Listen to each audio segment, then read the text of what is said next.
বেহেশতের আমল ইউটিউব চ্যানেলের সুপ্রদিনী ভাই ও বোনেরা, গোসলের সময়, গোসল করার সময় এই 5টি ভুল জীবনে কখনো করবেন না। সাবধান, যদি করেন তাহলে আপনার নামাজ, রোজা, তাসবিহ, তাহলিল কোনো ইবাদত আল্লাহর দরবারে কবুল হবে না। আর আল্লাহ তাআলা আপনার পরিবার সংসার থেকে রহমত, বরকত, রিজিক উঠিয়ে নিবেন। নাউজুবিল্লাহ। বেহেশতের আমল ইউটিউব চ্যানেলের সুপ্রিয় দর্শক, এমন অনেক মানুষ আছে যারা মাসে লক্ষ টাকা পর্যন্ত ইনকাম করে, কিন্তু তারপরেও দিন শেষে তারা তাদের জীবনে কোনো ধরনের বরকত দেখতে পারে না। যা ইনকাম করে তাই চোখের পলকে শেষ হয়ে যায়, কোনো ধরনের বরকত পায় না।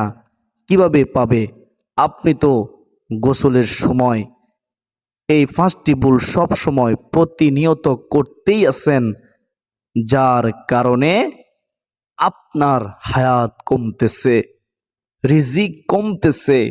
আল্লাহ তাআলা আপনার পরিবার সংসার থেকে সমস্ত ধরনের বরকত আর রহমত উঠিয়ে নিচ্ছে।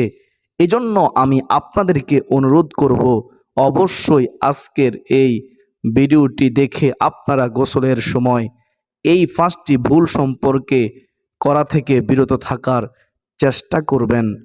প্রিয় তিনি ভাই ও বোনেরা, 1 নম্বর যে ভুলটি আমরা করি, আমরা অনেকেই গোসলের সময় ভালো করে কুলি করি না।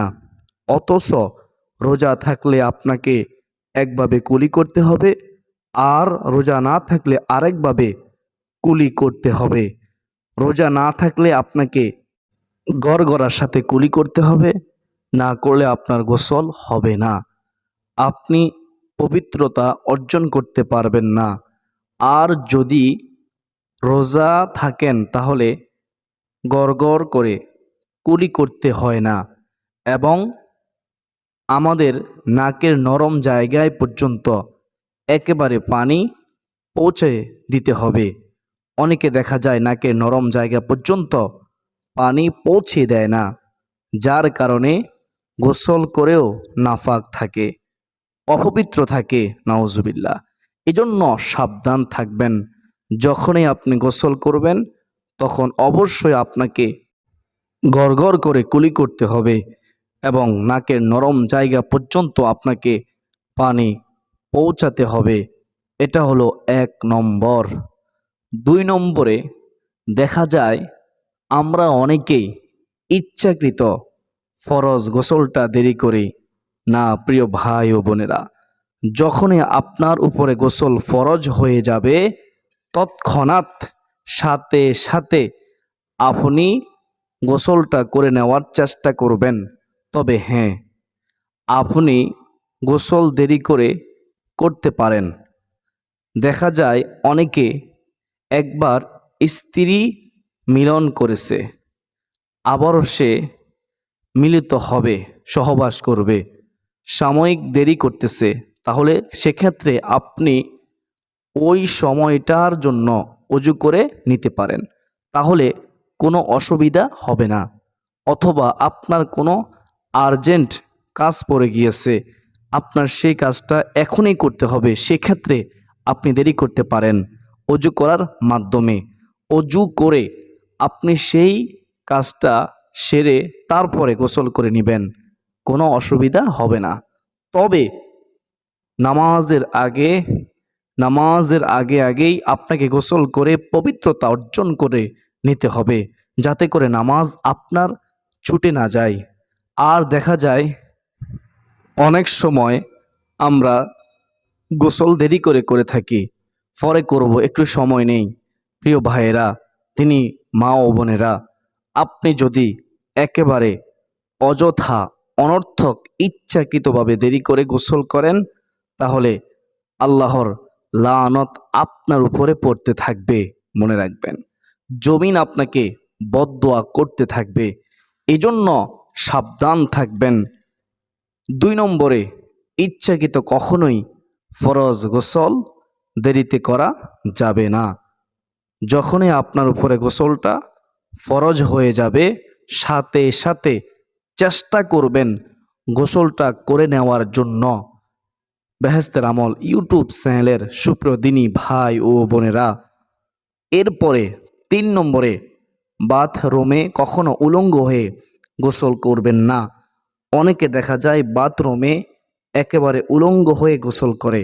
এটা একদমই ঠিক নয়, কারণ আপনার 2 কাঁধে 2 জন ফেরেশতা থাকে, নূরের ফেরেশতা থাকে। তারা লজ্জায় পড়ে যায়, আপনার থেকে দূরে তারা সরে যায়, যার কারণে আল্লাহর রহমত আপনার উপরে থাকে না। নাউজুবিল্লাহ। আর বাথরুমে একেবারে উলঙ্গ হয়ে গোসল করলে মানুষের লজ্জা শরম ধীরে ধীরে কমতে থাকে, কমে যায়, মানুষ বেহায়া হয়ে যায়। নবীজি বলেছেন, আল হায়াতু মিনাল ঈমান, লজ্জা হচ্ছে ঈমানের একটি অংশ। সুতরাং যার লজ্জা নাই তার ঈমানও নাই। এজন্য অবশ্যই আপনাকে বাথরুমে উলঙ্গ হয়ে গোসল করা থেকে বিরত থাকার চেষ্টা করতে হবে। কারণ বাথরুমে যখন আপনি উলঙ্গ হয়ে গোসল করবেন, তখন আপনার লজ্জাস্থান নিয়ে শয়তান খেলাধুলা করতে থাকে, আপনাকে কুমন্ত্রণা দিতে থাকে, আপনাকে পাপের দিকে নেওয়ার জন্য চেষ্টা করে থাকে। এজন্য সাবধান থাকবেন। এছাড়া বাথরুমে উলঙ্গ হয়ে গোসল করলে আরও অনেক অনেক ক্ষতি হওয়ার সম্ভাবনা থাকে। এজন্য চেষ্টা করবেন বাথরুমে উলঙ্গ হয়ে কখনো গোসল না করার। এরপরে 4 নম্বরে, আপনাকে ফরজ গোসলের ব্যাপারে সতর্ক থাকতেই হবে। আমরা অনেকে আছি ফরজ গোসল কিভাবে করতে হয় সেটি আমরা জানি না, যার কারণে ফরজ গোসল করেও আমাদেরকে নাপাক থাকতে হয়, অপবিত্র থাকতে হয়।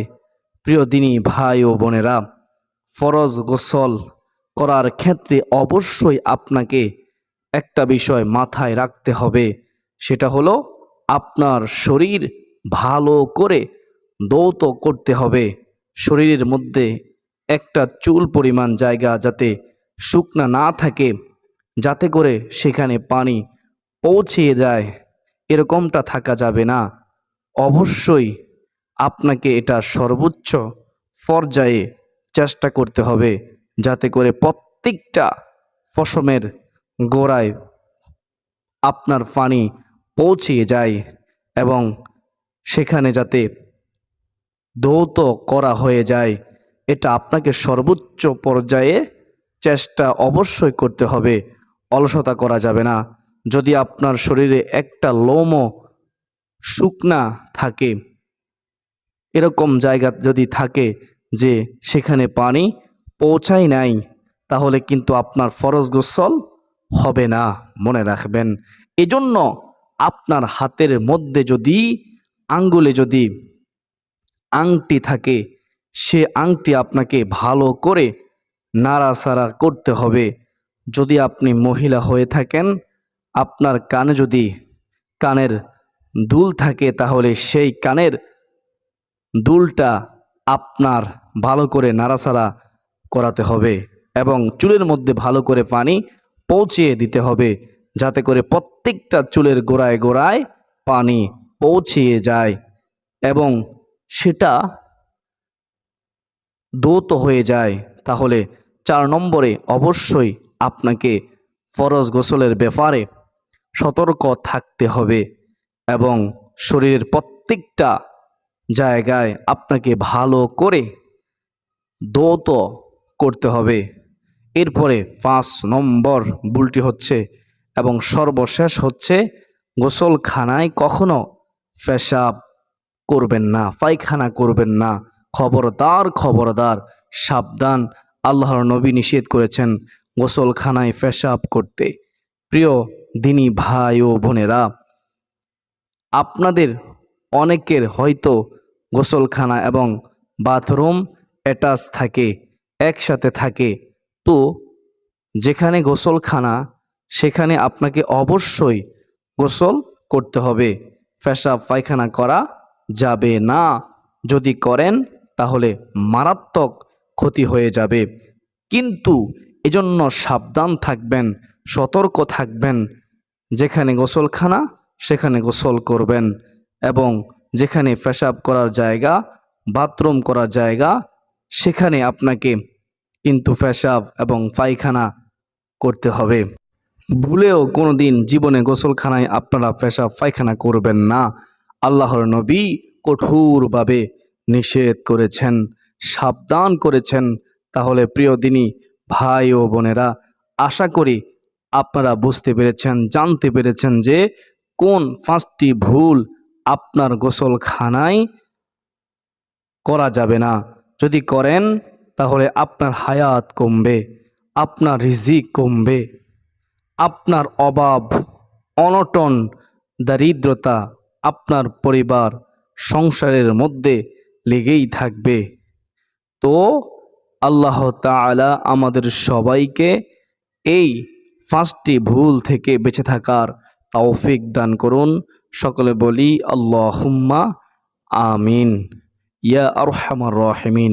আমি মনে করি যেহেতু আজকের আলোচনাটি অনেক গুরুত্বপূর্ণ ছিল, তাই আপনারা শেয়ার করে দেবেন ইনশাআল্লাহ। আপনি কল্পনা করতে পারবেন না, আপনার একটি মাত্র শেয়ারে অসংখ্য মানুষ এই মারাত্মক ভুলগুলো থেকে বেঁচে থাকবে। তো শেয়ার করে দিবেন। প্রিয় দিনী ভাই ও বোনেরা, তো আমরা শেষে একটি ইস্তিগফার পড়ে নেই। যদি আমরা কখনো এই 5টি ভুল করে থাকি, আজ আমরা তওবা করব, ক্ষমা চাইব আল্লাহর কাছে, আর বলবো আল্লাহ আমাকে ক্ষমা করো, আমি আর কখনো এই ভুলগুলো করব না। আমার সাথে পড়ুন ইস্তিগফারটি, আল্লাহ তাআলা ক্ষমা করে দিবে। আস্তাগফিরুল্লাহ, আস্তাগফিরুল্লাহাল্লাযী, আস্তাগফিরুল্লাহাল্লাযী লা ইলাহা লা ইলাহা ইল্লা হুয়াল হাইয়ুল কাইয়্যুম ওয়া আতুবু ইলাইহি ওয়া আতুবু ইলাইহি। আল্লাহ তুমি আমাদেরকে ক্ষমা করো, আল্লাহ তুমি আমাদেরকে মাফ করো। আমরা আর কখনোই ভুলগুলো করব না। শয়তানের ওয়াসওয়াসা থেকে হেফাজত করো। আল্লাহুম্মা আমিন। আজকের জন্য এ পর্যন্তই। সকলে সুস্বাস্থ্য কামনা করে বিদায় নিচ্ছি। ওয়ামা আলাইনা ইল্লাল বালাগ। আসসালামু আলাইকুম ওয়া রাহমাতুল্লাহি ওয়া বারাকাতুহু।